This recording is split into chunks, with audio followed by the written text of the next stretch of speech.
Today is Friday, December 11th. Welcome to this edition of Nevada County Now.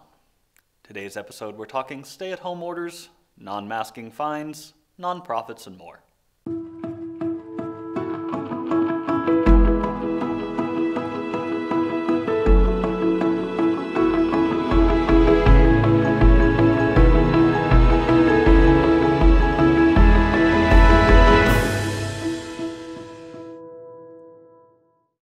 Hello and welcome to Nevada County Now. I'm your host, Cole Pettit. We've seen an increase of 405 COVID-19 cases this week, bringing our total to 1,922 confirmed cases. 428 cases are currently active with 13 hospitalizations, and unfortunately, the death toll has increased yet again from 15 to 21. Our regional ICU availability is currently listed at 13.3%, which has triggered the regional stay-at-home orders. For more on this new order, let's hear from Taylor Wolf, Public Information Officer for the County of Nevada. Okay, so I'm joined today by Taylor Wolf, Public Information Officer for Nevada County. How are you doing today, Taylor? I'm doing good. Thank you, Cole. Yeah, thanks for joining us today. So you have a little bit of an update on kind of what's going on with the COVID situation here in Nevada County. Nevada County, again, along with our neighboring counties, will be moving from the purple tier into a regional stay-home order on Friday. To be exact, this goes into place Thursday evening at 11:59 p.m. The biggest changes with this are going to be dining. So we will no longer be able to dine outdoors. It will be takeout only.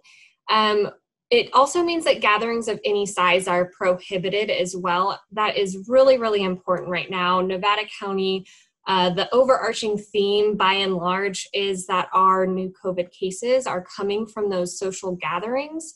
So we continue to really ask people to refrain from mixing of households at this time. In Nevada County, we have two major hospitals. We have Sierra Nevada Hospital in Grass Valley, and we have Tahoe Forest Hospital up in the Truckee area. Our hospital systems are intricately connected with our regional hospital systems. We rely on hospitals down the hill for greater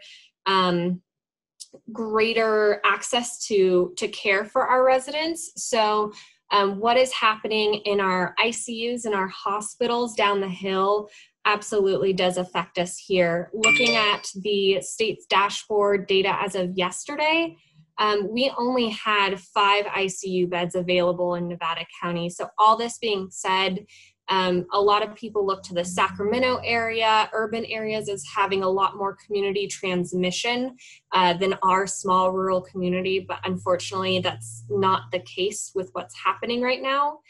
There is a light at the end of the tunnel at this point. We're hearing more and more hopeful news about vaccines coming into our community.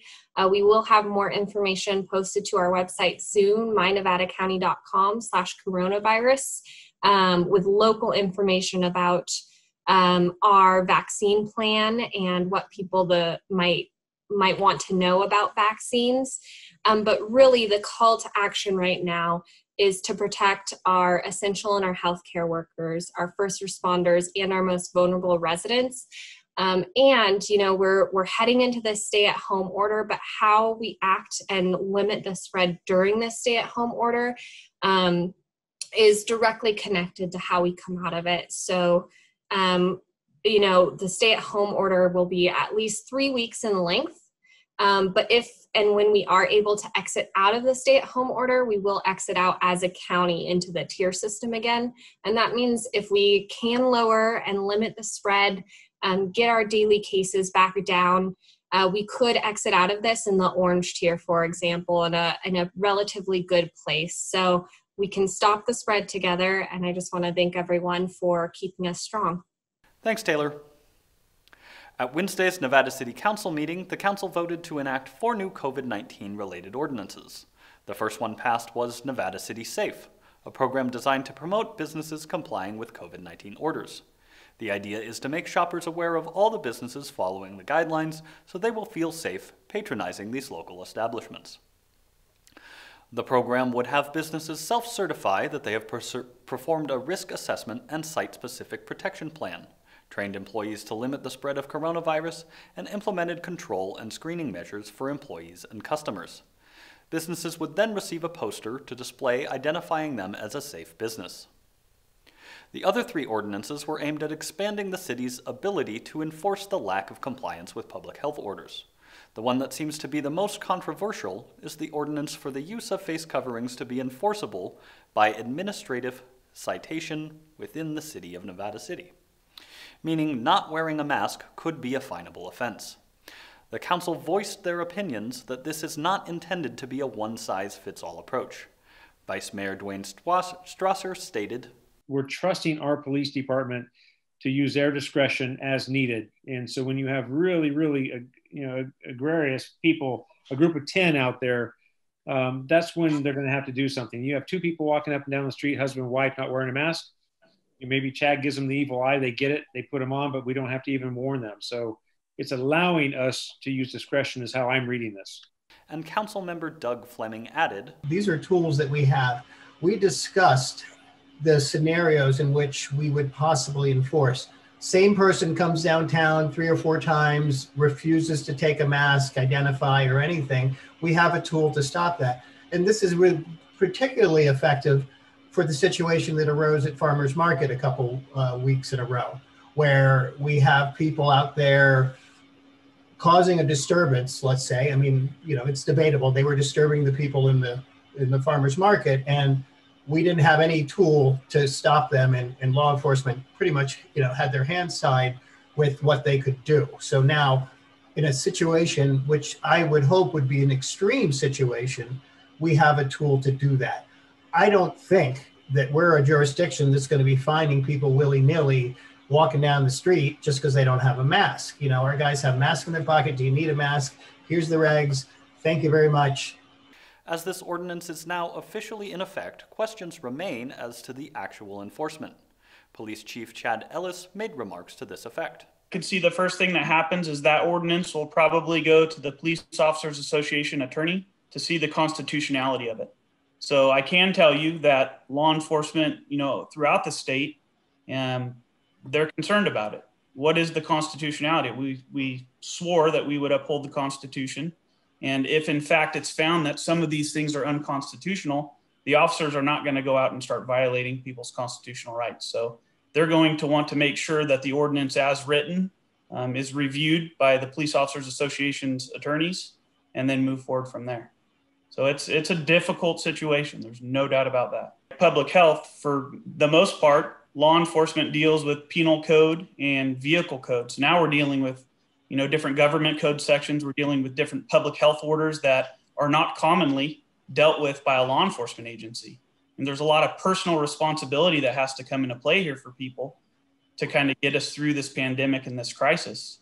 And, I don't know that law enforcement is the best option on the forefront of this, whether it's taking down people's encroachment tents and putting them in the back of trucks. It's not something that law enforcement has done. So we are going to have to come up with some options. The Grass Valley School District decided on Wednesday to transition back into distance learning.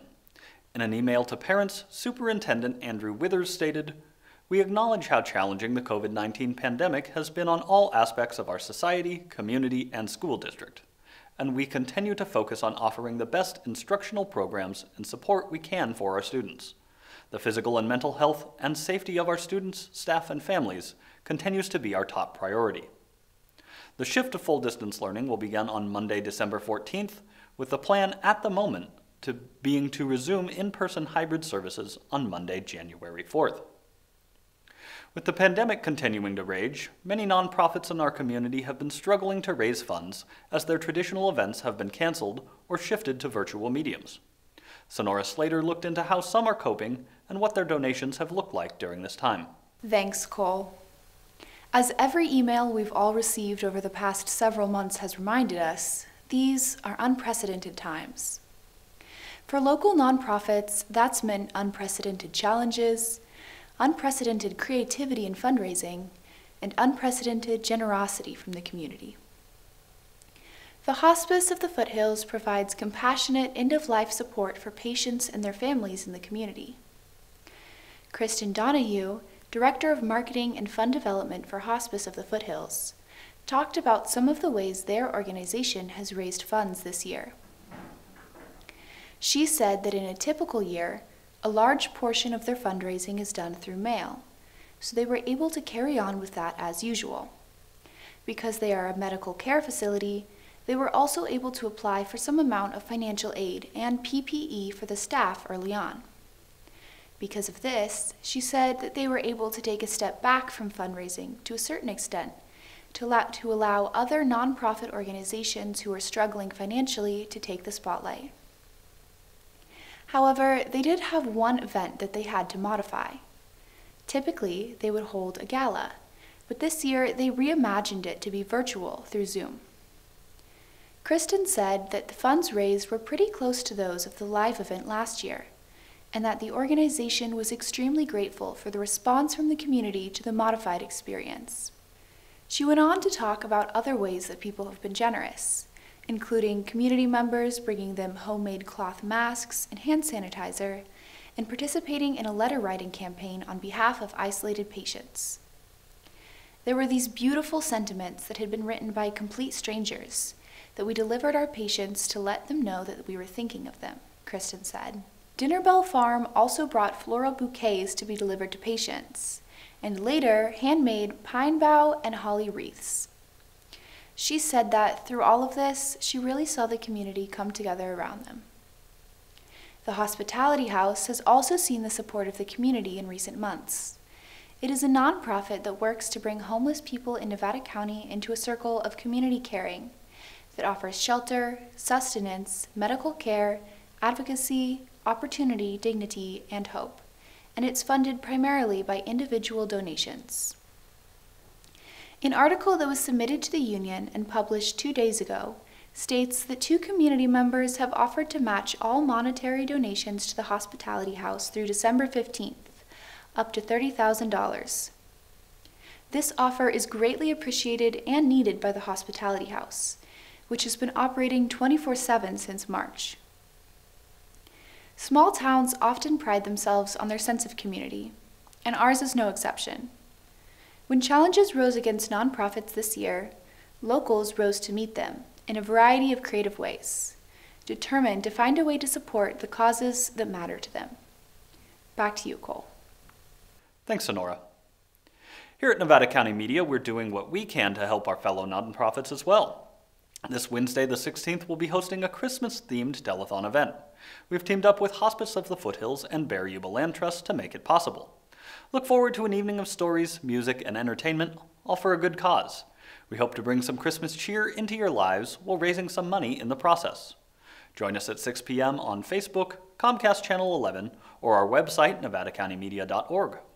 All donations will be split evenly between the participating nonprofits, and remember, every little bit helps. Another nonprofit working on finding creative ways to raise money is the Grass Valley Downtown Association. Some of you may have seen some prehistoric creatures over the last few weeks roaming downtown, bringing smiles and raising some money. Unfortunately, the new stay-at-home orders have forced them back into hibernation for now, but look out for them again in the future. We'll leave you tonight with some comments from Marnie Marshall, Executive Director of the Downtown Association, and a look at some of the things they've been up to. Be sure to visit their website, downtowngrassvalley.com, to help them out. And remember, stay safe, take care of each other. We'll see you next week. I'm Marnie Marshall, Director of the Grass Valley Downtown Association. There's not a lot of doors closing. Everybody's been hanging in there. So we just want to be able to continue to help support our businesses. And I know they're feeling it. People are really doing their shopping locally, and they're feeling it. So thank you. Thank you, everybody, for continuing to do that, and certainly there are ways that you can support without spending money. You can do a nice post on social media about one of your favorite merchants or purchases, just gathering a little bit more attention to them. You can check out all the websites the businesses have created, and they'll bend over backwards for you right now and probably forevermore, because they all want to stay in business and they want to keep employing the locals and they want to keep supporting all the nonprofits and the sports teams and the schools with their donations. So, even just talking about them in person, joining their mailing list so that you're more up to date on what they have to offer is all great support as well. So a really generous thing, Nevada County Media, Ramona Howard was downtown for a few weeks with their dinosaur costumes, or these blow up dinosaur costumes, holding signs that said, "Don't let kindness go extinct, you're dynamite." I mean, just adorable, right? Just something to bring a smile to everyone's faces. And I know it brought a smile to their faces, and that's why they did it. So